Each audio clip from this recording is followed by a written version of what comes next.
नमस्कार, मैं हूं मनोज सैनी। मौत का कोरोना। इस समय कोरोना ने जो संकट पैदा किया है, कोरोना ने जो भयावहता दिखाई है, सच में ऐसा लगता है कि मौत का कोरोना बन गया।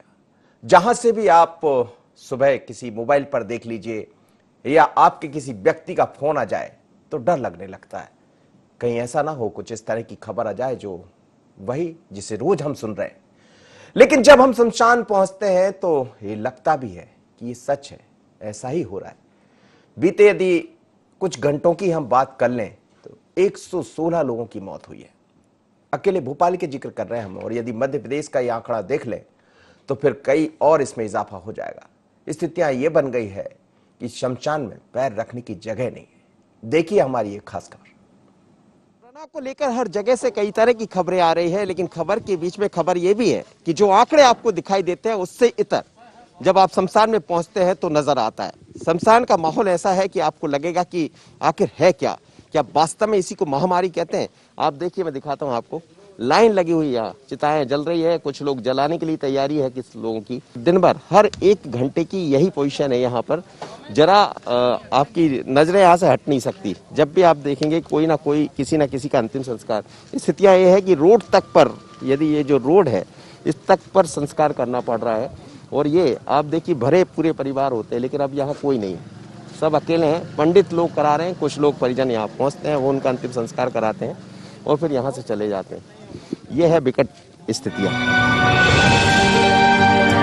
मध्य प्रदेश में कोरोना क्या मौत का कोरोना बन गया है। जी हाँ, शमशान के जो हाल हैं, उसे देखकर यही लगता है। पूरे शमशान में चिताओं से उठती लपटें और कुछ को अपने और पराये का इंतजार। कोई तो आए और मेरी चिता को मुखाग्नि दे। जिनके अपने पहुंच गए उन्होंने थोड़ा बहुत संस्कार कर दिया, और कोई नहीं पहुंचा तो शमशान के लोगों ने ही अंतिम विदाई दे दी। दिन भर इसी काम में लगे लोगों के हाथ पैर भी अब जवाब देने लगे हैं। इनकी माने तो प्रतिदिन 40 से 50 शव शमशान पहुंच रहे हैं। कल हमारे पास 45 बाड़ी हो गई थी, जगह नहीं थी कि 2-2 फीट पे हमने बाड़ी जलाई है कल। और क्या करें, और शाम को रात को हमने 9 बजे करीब घर पहुंचे। घर वाले बोलते इतनी रात तक क्या करते हो वहाँ पे। मैंने की बाड़ी आ रही, हम क्या करें, अब खाना खाने को नहीं मिलता है। अधिकारी से बोलते तो वही बोलते हैं बेटा किसी बाड़ी वालों को मत मना करो, तो हम भी मना नहीं कर रहे किसी को। अब देखो कितनी गाड़ी लगी, आप खुद देख रहे हो, सब गाड़ियों में से 2-2 3-3 बाड़ियाँ उतार रहे हैं। पानी पीने का हम लोग को टाइम नहीं है इतना भी, क्या करें, मजबूर है हम भी। कितने आज सुबह से कितने लोग? अभी सुबह से 12 वाड़ी आ चुकी है हमारे पास। अभी 12 हो गई है हमारे पास। 12 वाड़ी। शमशान में जितने शव नजर आ रहे हैं उतने यहाँ खड़े शव वाहनों में हैं, जिनकी रफ्तार कम नहीं हो रही। हर 5-10 मिनट में एक शव वाहन 2 से 3 शव लेकर यहाँ पहुँच जाता है। इन वाहनों को चलाने वाले चालकों की बात माने तो मार्च से लेकर अभी तक सैकड़ों लोगों के शवों को शमशान तक पहुँचा चुके हैं। देखिए, साल भर से ज्यादा हो गया मुझको एम्बुलेंस चलाते हुए। तकरीबन 400-500 से लगभग 400-500 बॉडी इसमें ला चुका हूँ साल भर के ऊपर। और अभी जो है ऐसी स्थिति है जो मैंने अभी तक नहीं देखी कोविड की। अभी हमारी पूरी 6-7 एम्बुलेंस चल रही हैं। हर एम्बुलेंस 6-7 बॉडी लेके आ रही है 10-11 दिन से अंदर। खाने पीने का कोई वो नहीं है, किसी को कुछ भी नहीं है। सब परेशान हो रहे हैं पूरे लोग। कुछ लोग आ रहे हैं, कुछ लोग नहीं भी आ रहा है परिजन, उन सबका हम लोगों को करना पड़ रहा है। सर मुझे 1 साल हो गई है, कम से कम ये मान के चलिए 300 लोगों को छोड़ चुका हूँ। 300 लोगों को छोड़ चुका हूँ 1 साल के अंदर। ऐसी अपनी पूरी 6 गाड़ियाँ लगी हुई हैं। एक गाड़ी में मतलब ये समझ लीजिए 6 से 7 गाड़ियाँ रोज डेली छोड़ता है वो। शमशान की स्थिति डरावनी है। पता नहीं यहाँ आने वाले वाहनों के पहिए कब थमेंगे, और जो लोग शवों के अंतिम संस्कार में लगे हैं इन्हें कब आराम मिलेगा। कैमरामैन राकेश के साथ मनोज सैनी, IND 24।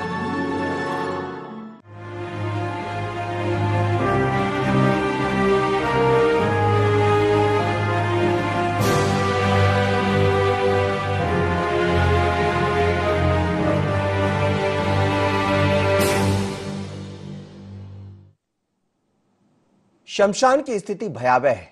जहां भी नजरें दौड़ाएंगे आपको शव नजर आएंगे। या तो कुछ ऐसे हैं जिन्हें अपने परिजन पहुंच जाते हैं, कुछ ऐसे परिजन हैं जो वहां तक नहीं पहुंच पा रहे हैं, लेकिन ये जिम्मा भी वहां के जो लोग हैं, पंडित है या काम करने वाले लोग हैं, वही निभा रहे हैं।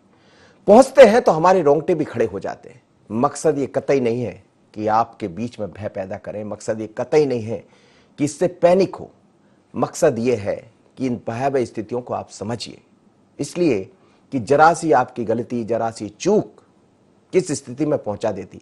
तो घर में रहिए और अपने आप को संभालिए। लेकिन इस खबर को देखकर आप समझ जाएंगे आखिर चल क्या रहा है। देखिए, कोरोना की भयावहता की चर्चा हर जगह है, लेकिन कोरोना की असलियत जानना है तो शमशान में आ जाइए, आपकी आंखें खुल जाएंगी।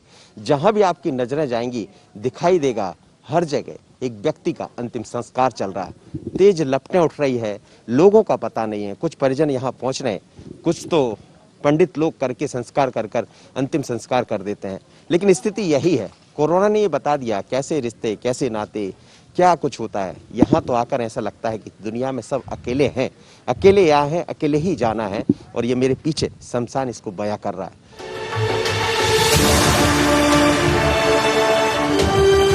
शमशान भोपाल का हो या इंदौर का, यहाँ के हालात ऐसे हैं कि अब अंतिम संस्कार के लिए भी इंतजार करना पड़ रहा है। चिताएं कई, लेकिन कोरोना का डर ऐसा कि अंतिम संस्कार करने वाले गिनती के। कहीं बेटी चिता को मुखाग्नि दे रही तो कहीं बेटों की जगह भाई को आना पड़ा। हर परिजन की अपनी परेशानी और अस्पतालों की मनमर्जी ऐसी कि बातें सुनकर आपकी रूह कांप जाए। हॉस्पिटलों में कोई केयर नहीं है। मेरा भाई आराधना हॉस्पिटल में एडमिट था, रेफर किया था किडनी के उसमें। वहाँ मतलब ऐसा मेला टाइप का लगा है और कोई केयर नहीं है, कुछ भी नहीं है। डॉक्टर से पूछो तो ना कुछ बताते हैं ना कुछ करते हैं। आईसीयू के बाहर लोग खड़े हैं भीड़ लगा के, कोई जवाब नहीं दे रहे हैं। मतलब प्रशासन की पूरी ढिलाई है, हॉस्पिटलों की पूरी ढिलाई है। प्रशासन तो कर रहा है लेकिन हॉस्पिटल टोटल अंदर ढिलाई कर रहे हैं। जाते से ही हर मरीज से कह रहे हैं ये हमारी जिम्मेदारी नहीं है, लास्ट स्टेज पे लाए। भैया 3 दिन में कौन सा लास्ट स्टेज हो जाता है बताइए। सबको डरा रहे हैं इस कदर पैसे बनाने के चक्कर में। वो जो इंजेक्शन उसका 5-5.5 हज़ार MRP है, 10,500 का हमें मिला। लगाने के बाद भी हमें कोई फायदा नहीं हुआ और वो भी दे के हॉस्पिटल में भर्ती थे। आज उनका मतलब देहांत हो गया है। ये करीब 6-7 दिन हो गए हैं। परिवार के और लोगों को कोरोना नहीं, किसी को नहीं है, अकेले उनको हुआ था। इलाज कराया, बताते नहीं है क्या दवाई गोली है, क्या देना है क्या नहीं देना है, क्या दे रहा हो। किसी को मिलने तो देते नहीं, तो कैसे पता चलेगा क्या परेशानी। अचानक उनका देहांत हो गया। यहाँ पहुँचने वाले हर परिजन की अपनी कहानी है। शमशान में हालात इस तरह के बन गए कि यहाँ तक आने वाले लोगों के आंसू ही सूख गए। जलती चिताओं के साथ सिर्फ सन्नाटा है। कुछ तो अपनी बात कह देते हैं, लेकिन कुछ समझ ही नहीं पा रहे कि आखिर कहें क्या। लेकिन यहाँ अंतिम संस्कार में लगे पंडित जरूर बता रहे हैं कि ऐसा पहली बार देख रहे हैं। और मैं अभी तक के 1200-1500 लोगों का संस्कार करवा चुका हूँ। अभी तो बाडियाँ मतलब पहले से अधिक हो गई, बहुत ज्यादा आ रही बाडियाँ। 30, 40, 42, कभी 30, कभी 38, 35, ऐसे मतलब इससे संख्या कम नहीं हो रही। 40 तक के डेली पहुंच जा रही है संख्या अभी 5-6 दिन के अंदर में। परिजन आ रहे हैं साथ में? नहीं, परिजन आ रहे हैं साथ में, सभी के साथ में आ रहे हैं परिजन। लेकिन कभी कभी कोई बाडियों के परिजन भी जैसे डरे रहते हैं तो दूर खड़े हो जाते हैं, आप कर दीजिए पंडित जी अग्नि, तो अपन अग्नि भी मतलब उनके कर देते हैं। बाड़ी के लोग नहीं छूते। कई परिजन ऐसे डरे हुए रहते हैं कि हाथ भी नहीं लगाते हैं। ये कैसा कोरोना है, न इसे दया है और न ही किसी की चिंता। अब तो विश्वास उस मालिक पर है, शायद रहम आ जाए। गीता में ये कहा गया है, क्या लाए थे क्या लेकर जाएंगे। और यदि शमशान में पहुंचकर इन दोनों समझ लें तो शायद ये समझ भी आ जाएगा। क्योंकि यहाँ मेरे पीछे कई ऐसे शव जल रहे हैं जहां उनका अपना अब कोई नहीं है। जो आए थे वो छोड़कर चले गए और जो अंतिम संस्कार कर रहे हैं उनका उनसे कोई रिश्ता नहीं। रिश्ता सिर्फ इतना है कि उन्हें संस्कार करना है। लेकिन ये भयावहता बताती है कि आपको समझने और संभलने की जरूरत है। यदि आप मास्क नहीं लगा रहे हैं तो लगाइए, यदि आप सैनिटाइजर का इस्तेमाल नहीं कर रहे हैं तो करिए, आप दूरी नहीं बना रहे तो दूरी बनाकर चलिए, क्योंकि कोई नहीं है किसी के साथ खड़ा। यहाँ तो आकर सब कुछ देखने को मिल जाता है। राकेश के साथ मनोज सैनी, IN24 भोपाल।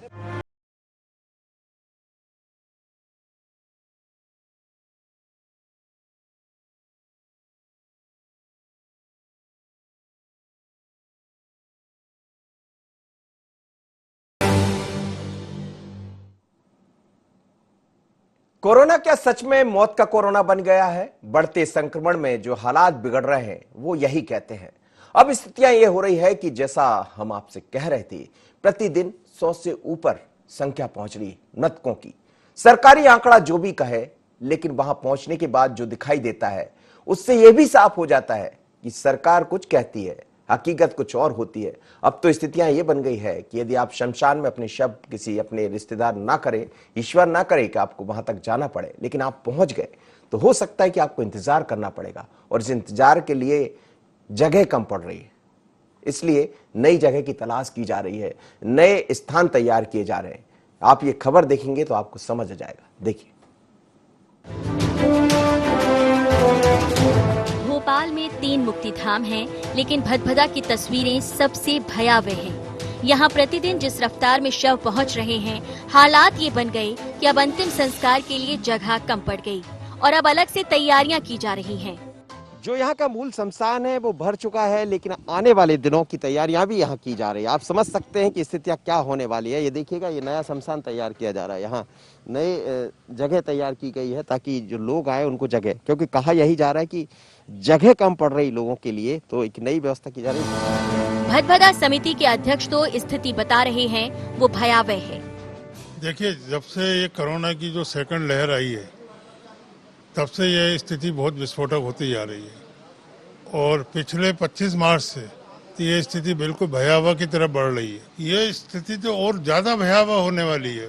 हमें तो आज लगता है कि हमने जैसे कल 54 आवा है, 54 बॉडी थी, मुझे आज लगता है कि जिस ढंग से अभी सवेरे से है कि शाम तक ये 70 का आंकड़ा छू सकता है। हमने 30 स्टैंड, एक हमारे दानदाता ने यहाँ पर 30 स्टैंड लगवाने का आश्वासन दिया था और उन्होंने काम भी चालू कर दिया और मेरे ख्याल में 18-20 लग भी गए, गढ़ भी गए हैं। बाकी काम चल ही रहा है। 1-2 दिन के अंदर वो 30 स्टैंड भी हमारे चालू स्थिति में आ जाएंगे। चिताओं को लेकर चिंता हर जगह है। कहीं जगह कम पड़ रही है तो कहीं लकड़ी की कमी है। वन विभाग से जितनी मांग है उससे कम आपूर्ति है। बीच में तो एक दौर ऐसा भी आया जब लकड़ी कम पड़ गई थी और आने वाले दिनों में फिर ऐसे हालात बन जाएं तो बड़ी बात नहीं। लकड़ियों की स्थिति बड़ी गंभीर है। हमने फॉरेस्ट से रिक्वेस्ट की थी, आज जैसे तैसे 3 गाड़ी आई हैं। आज भी उनसे निवेदन किया है DFO बेसा जी से कि हमें लकड़ी की निरंतर उपलब्धता कराएं, क्योंकि 3 गाड़ी लकड़ी हमें रोज लग रही है। लकड़ी बिल्कुल बेशक कमी है। कहते हैं कि चिंता चिता के समान होती है, लेकिन ये कैसा कोरोना है, इसने कहावत ही बदल दी है। अब तो चिता की चिंता सताने लगी है। कैमरा पर्सन राकेश के साथ मनोज सैनी, IN24।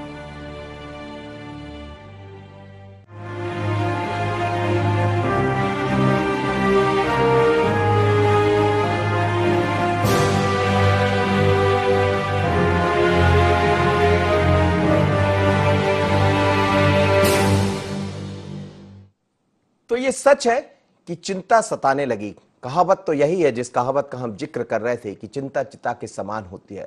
लेकिन यदि आप शमशान में पहुंच गए तो आपको चिंता ये सताने लगेगी कि मेरे परिजन का अंतिम संस्कार कब होगा, कितनी देर मुझे इंतजार करना पड़ेगा। और ये जो जिस तरह से संख्याओं में इजाफा हो रहा है मृतकों की संख्या में, वो तो यही बता रही कि हो सकता है आने वाले और 2-4 दिनों में स्थितियां और भयावह हो जाए। सरकार दावी कर रही है, उपाय कर रही है, लेकिन अचानक जिस तरह से कोरोना ने लोगों को जकड़ा है वो ये बता रहा है कि चिंता अब चिता के समान नहीं, बल्कि चिंता चिता की होने लगी। कोविड की दर यदि पिछले साल हम देखें 2020 में अप्रैल में तो 11% थी, लेकिन इस बार बढ़कर 22% के आसपास पहुंच गई। सवाल यही है कि आखिर ये कैसे थमेगा। कई जगह से खबरें आ रही कि मुझे रेमडेसिविर नहीं मिला, कई जगह से खबरें आ रही मुझे ऑक्सीजन नहीं मिल रही है। स्थितियां बहुत ही भयावह है। सरकार की तरफ से प्रयास किए जा रहे हैं, लेकिन प्रयास ना काफी लगते हैं, क्योंकि बड़ी तेजी से इसमें इजाफा हुआ है। हर घर से, हर जगह से, हर स्तर से, हर जिले से ये खबरें आती रहती है कि फलाना व्यक्ति कोरोना का शिकार हो गया, कोविड का हो गया, उसकी रिपोर्ट पॉजिटिव आ गई। लेकिन इस बीच में कुछ खबरें ऐसी भी आ रही है जब लग रहा है कि लोग ठीक होकर भी घर पहुंच रहे हैं। पर हकीकत यही है कि रेमडेसिविर इंजेक्शन इस समय लोगों के लिए वरदान बना है, अमृत का काम कर रहा है। लेकिन अमृत में भी कई दफा होता है कि लोग उसका फायदा उठाने लगते हैं। अभी कुछ दिन पहले इंदौर से एक खबर आई जिसमें यह देखा गया कि नकली इंजेक्शन बेचने लगे, उस व्यक्ति को गिरफ्तार किया गया। हिमाचल से उसके संबंध जुड़े। हो सकता है कि कई लोग इस रेमडेसिविर को ले भी लिए हो, उसका कितना फायदा हुआ होगा। यानी आपदा में अफसर को कैसे तलाशा जाता है यह भी देखने को मिल रहा है। लेकिन हकीकत सच में कुछ और है। जब लोगों से बात करते हैं या अस्पताल तक पहुंचते हैं, अस्पताल के बाहर भी आप चले जाइए, तो अभी लोग यही कहेंगे कि साहब समझ नहीं आ रहा, कल मेरा परिजन वहां पहुंचा था, ठीक था, देर रात तक मेरी उससे बात हो रही थी, डॉक्टर कह रहे थे ठीक हो जाएगा, लेकिन सुबह सुबह खबर आई, मैसेज आया कि वो नहीं रहे। तो स्थितियां ये है। कई बार ऑक्सीजन की कमी हो जाती है, ऑक्सीजन में देरी हो जाती है, कई दफा रेमडेसिविर समय से नहीं मिल पा रहा। सरकार दावे कर रही है, लेकिन हकीकत थोड़ी सी अलग है। धीरे धीरे कर स्थितियां सुधर रही। लेकिन बीते हफ्ते भर में जो हमने समझा, जरा इस खबर को देख लीजिए, आप भी समझ जाएंगे। देखिएगा। भोपाल में कोविड को लेकर स्थितियां खराब है। कोरोना सच में मौत का कोरोना बन गया है। देश और प्रदेश हर जगह लोग बेहाल हैं। किसी ने अपनों के लिए सब कुछ दांव पर लगा दिया, लेकिन समय पर इंजेक्शन नहीं मिला। भोपाल, इंदौर में तो बहुत ही भयावह हालात हैं। कुछ परिवार ऐसे हो गए जिन्होंने अपना सब कुछ खो दिया। कहीं चीख है, कहीं रोना, और कुछ ऐसे भी हैं जिन्हें समझ नहीं आ रहा कि आखिर सब कुछ ठीक हो जाने के बाद क्या होगा। परसों तक ठीक था उनका, कल सुबह से उनका सैचुरेशन कम था, मतलब 100% ऑक्सीजन थी, बट तब भी 82 83 ही था। तो कल ना कहीं तो अनकॉन्शियस सी थी, वो बोल भी नहीं पा रही थी, इशारों से दिखा रही थी, हाथों के निशान, और मेरा हाथ लेके उन्हें पेट पे कुछ कोशिश कर रही थी पर बोल नहीं पाई। तो डॉक्टर से पूछा भी मैंने, मतलब 10 दिन हो रहे, रेमडेसिविर के सारे डोसेज उन्हें कब के लग चुके हैं, क्योंकि वो कुछ 20 दिन से मतलब बीमार हैं। पहले दूसरे हॉस्पिटल में थी, फिर हम यहाँ लेके आए कि यहाँ का ट्रीटमेंट अच्छा है। तो नर्स तो कुछ बता ही नहीं पाती हैं, हम रोज पूछ रहे हैं क्या है, यहाँ लाइन भी लगती है डॉक्टर की, वहाँ के भी पूछते हैं तो इतना बोलते हैं बस ठीक है ना। वो ये बताते हैं क्या गड़बड़ है, क्या उनकी रिपोर्ट आ रही है, सिटी स्कैन में कितना इन्फेक्शन है, कुछ नहीं बताते। मैं यही कह रहा था कि मतलब एक तरह से दुर्भाग्य और विडम्बना देखिए कि जिस बेटा ऑलरेडी यहाँ भर्ती है, उसको, उसकी हालत भी सीरियस है, उसको इंजेक्शन की ज़रूरत है, इंजेक्शन नहीं मिल पा रहे हैं। जिसकी माँ ऑलरेडी शांत हो चुकी हैं कोरोना में, उनका शव के लिए पूरा के पूरा परिवार यहाँ पर बैठा हुआ है। तो शव मतलब देने के लिए भी कोई प्रॉपर सिस्टम नहीं है। और कम से कम हमारे भी इच्छा ये है कि कम से कम अभी जो भर्ती है यहाँ पर, उसको तो कम से कम इंजेक्शन और प्रॉपर क्योर हो जाए। यंग बच्चा है, यंग लड़का है, अपनी माँ को तो उसने खो दिया, कम से कम बेटा तो सुरक्षित रहे। जी मेरे यहाँ इधर दीदी के ससुर भर्ती थे, तो कल ऑक्सीजन उनका बहुत ज़्यादा चल रहा था, मैं मिल के आया उनसे, तो स्थिति अच्छी दिखी थी। लेकिन सुबह 4:30 बजे फ़ोन आया कि वो नहीं रहे बोले। आज क्या सुबह फ़ोन आया कि वेंटिलेटर पे शिफ्ट कर रहेंगे। पहले इनने बोला गया था कि अगर ऐसा होगा हम वेंटिलेटर या कहीं पर शिफ्ट करेंगे तो आपको इन्फॉर्म जरूर करेंगे।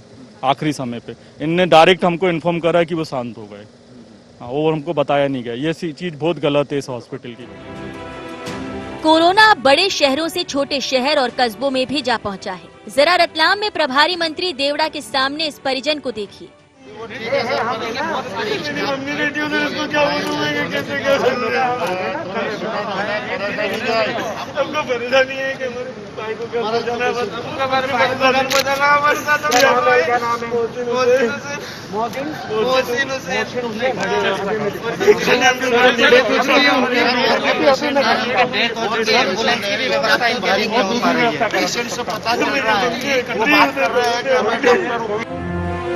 ये तो एक वानगी है। ऐसी चीत्कार कई जगह है।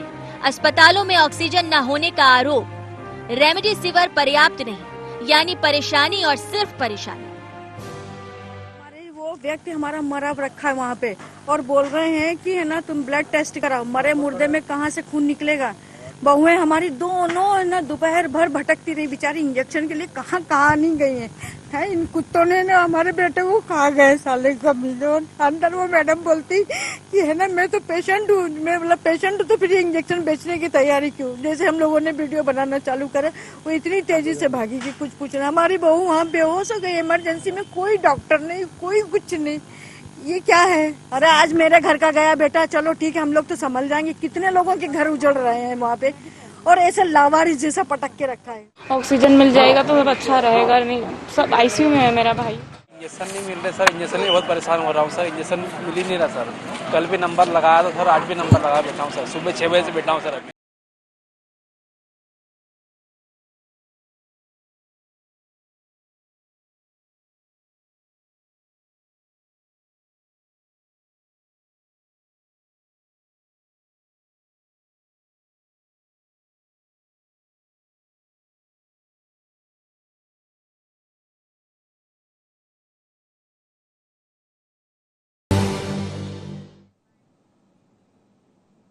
आंकड़ों की बाजीगरी हर जगह है। आप भोपाल की बात करिए, इंदौर की बात करिए, जो आंकड़े आपको दिखाई देते हैं या जो आंकड़े सरकार की तरफ से प्रस्तुत किए जाते हैं वो कुछ अलग होते हैं। लेकिन जब आप शमशान में पहुंचते हैं या किसी अस्पताल के बाहर चले जाइए तो ये आंकड़े बदल जाते हैं। कई जगह ऐसे लोग मिल जाएंगे जो रो रहे होंगे, इंतजार कर रहे होंगे कि मेरे परिजन गया है वो जल्दी लौटा इंजेक्शन लेकर, ताकि अंदर जो भर्ती है उसको वो दवा मिल जाए। लेकिन ये हो ना पा रहा।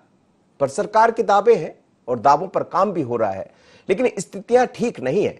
बात मध्य प्रदेश की नहीं, पूरे देश भर की बात करें तो तेजी से इस आंकड़े में इजाफा हुआ है। सरकार के मुताबिक भी स्थितियां भयावह है। खुद मुख्यमंत्री कई बार कह चुके हैं कि आप सबसे सहयोग की जरूरत पड़ेगी, लेकिन दावों से क्या होगा, उपाय करना पड़ेगा। अभी रेमडेसिविर को लेकर जिस तरह का हंगामा दिखाई दे रहा था, अब उसमें थोड़ी कमी आ रही। सरकार ने प्रयास किए हैं, उस प्रयास का फायदा भी मिला। कुछ रेमडेसिविर इंजेक्शन अलग अलग जिलों में पहुंचाए गए। यही हाल ऑक्सीजन के हैं। कल हमने देखा कि ऑक्सीजन का एक सिलेंडर लेकर इंदौर से जो व्यवस्थाएं की गई, भिलाई से लेकर यहां तक ग्रीन कॉरिडोर बनाया गया। यह पहली दफा था कि किसी ऑक्सीजन के लिए ग्रीन कॉरिडोर बनाना पड़ा। वहां से तहसीलदार आगे चल रहे थे ताकि आगे जाकर बैरियर पर आपको ना रुकना पड़े, कितनी जल्दी पहुंच जाए। फिर एक खबर आती है कि भोपाल के पास जब भोपाल ऑक्सीजन का सिलेंडर आ रहा था तो गाड़ी पलट जाती। मतलब हर जगह जल्दबाजी है, हर जगह इस बात के प्रयास है कि कैसे ये ऑक्सीजन लोगों तक पहुंच जाए, कैसे ये रेमडेसिविर वहां तक पहुंच जाए। लेकिन सरकार अब जो कह रही है वो नजर भी आ रहा है। सरकार का क्या दावा है, क्या कहना है, और फिर विपक्ष फिर क्यों सवाल खड़े कर रहा है, जरा इस खबर को और देख लीजिए। मध्य प्रदेश में कोरोना की तस्वीर भयावह है, लेकिन अब कुछ आशा और उम्मीद जागी है। जिस रेमडेसिविर को लेकर हाहाकार मचा है, अब उसकी बड़ी खेप प्रदेश को प्राप्त हुई है और अलग अलग जिलों में इन्हें पहुंचाया गया है। यही नहीं, ऑक्सीजन की आपूर्ति के प्रयास किए जा रहे हैं। सरकार का दावा है कि सभी के सहयोग से जल्द हालात सुधरेंगे। ऑक्सीजन की प्रदेश में पर्याप्त उपलब्धता बनी रहे, इसके लिए लगातार मैं भारत सरकार के संपर्क में हूं और वहां से पूरा सहयोग किया जा रहा है। संयम से, धैर्य से और उत्साह से हम इस महामारी से जीतने में लगे हैं और हम सब मिलकर इस पर विजय प्राप्त करें।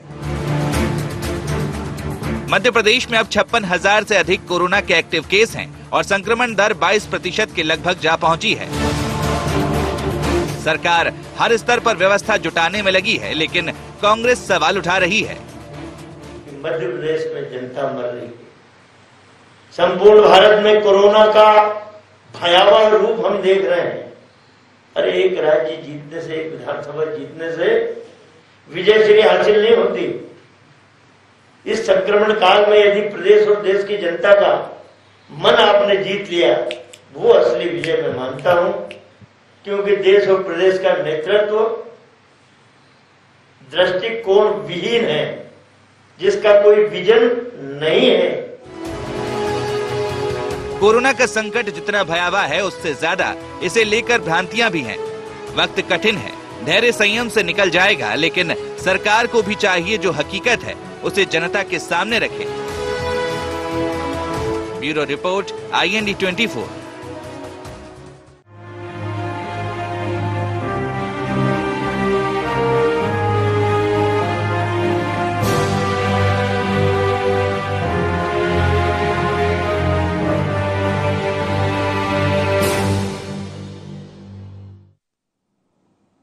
कोरोना मौत का कोरोना बन गया।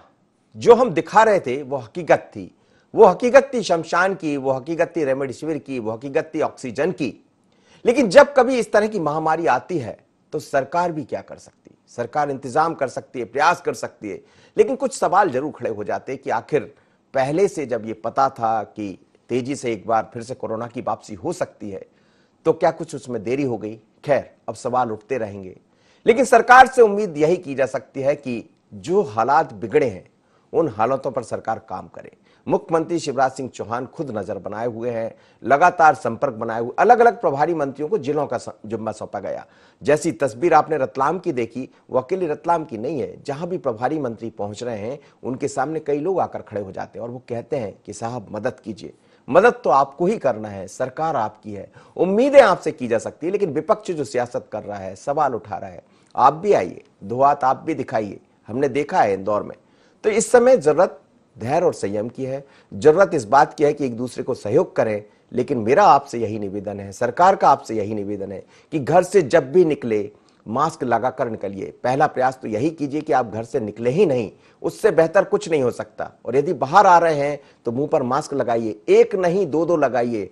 हाथ में सैनिटाइजर का इस्तेमाल कीजिए। किसी से मिलते हैं तो तत्काल उसका इस्तेमाल कर लीजिए, देरी बिल्कुल मत कीजिए और दूरी बनाकर चलिए। यदि बाजार में आते हैं तो दूरी बनाइए, किसी से सामान लेते हैं तो फिर आप सैनिटाइजर का इस्तेमाल कर लीजिए।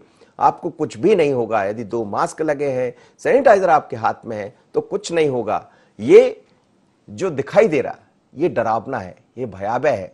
कुछ इस बीच में भ्रांतियां भी दिखाई दे रही। आप व्हाट्सएप पे मत जाइए। सुबह से आप व्हाट्सएप खोलेंगे, आपके मन में नेगेटिविटी आएगी। आप पॉजिटिव होइए, अच्छी चीजें देखिए, अच्छी बातें करिए, समझिए, क्योंकि ये दौर संयम और धैर्य का है। जिसने धैर्य रख लिया, संयम रख लिया, हम इससे निपट जाएंगे। क्योंकि बात सरकार की नहीं, बात हम सबकी है। कहते हैं ना कि जहां चाह है वहां राह है, तो थोड़ी सी राह बढ़ाइए, मन से नेगेटिविटी दूर कीजिए, पॉजिटिविटी की बढ़िए, तो सब कुछ ठीक हो जाएगा। मौत का कोरोना। इतना ही, मुझे दीजिए इजाजत। बने रहिए IND 24 पर।